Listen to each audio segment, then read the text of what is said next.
that's the story of many, many, many women, not just of her generation, but of women now who emerge into leadership roles and still suffer the same kinds of crippling curbs on their ability to step forward, to be aggressive, to take risks, to lead, in essence. So that was the surprise. I share many of those insecurities. Okay, sorry. And one of the great joys of this movie is being able to show all of you the craft and the art of news printing. Reporting is pretty much the same. News gathering is pretty much the same, except back then you had to have enough change in your pocket to use the rotary telephone, in the phone booths. You had to hail a cab, you had to knock on a door, you had to get your sources to answer the door. Today it's actually not as complicated because there's less legwork, but because there's so much competitive landscape, there are so many stories and there are so many sources to disseminate those stories, and it's much more competitive. In that sense, it's a lot harder today to succeed in this business.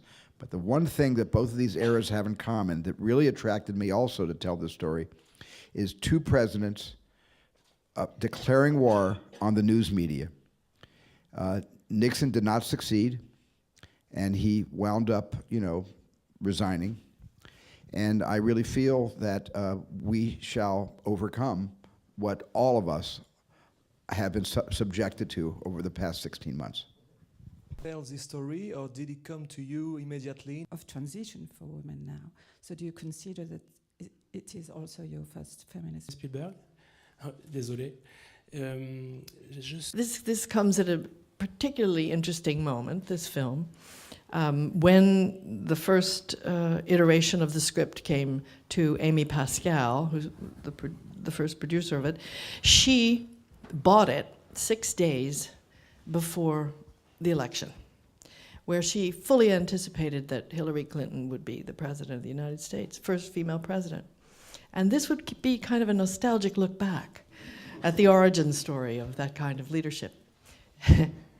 Suddenly, we had a different film and a different necessity. In the script, it says, this is the week Katharine Graham became Katharine Graham.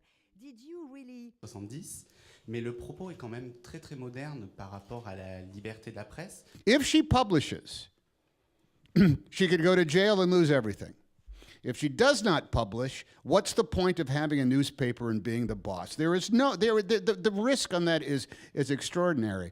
And I loved the fact that I felt that it was a selfish thing that I had in my pocket, that I was the guy on the phone. I was playing the guy on the phone who said, you've got to do it. Everybody else was saying, don't, you can't, you mustn't, I wouldn't. And I'm the one guy on the phone saying, you got to. Yes. And so in that case, I think one of the most exciting moments I had in all of my career was being on a phone in a tent, off stage, hearing Meryl Streep make the decision that really drives the movie forward.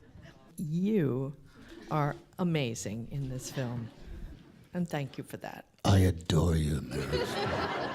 We kissed on screen for the first time last night on French television. I just want you to know. You'll see it on Monday. Set your VCRs. Make sure you download it. It's going to be an extraordinary moment. Well, on these words of love, thank you for bringing Pentagon Papers to us. Thank you, and for your read.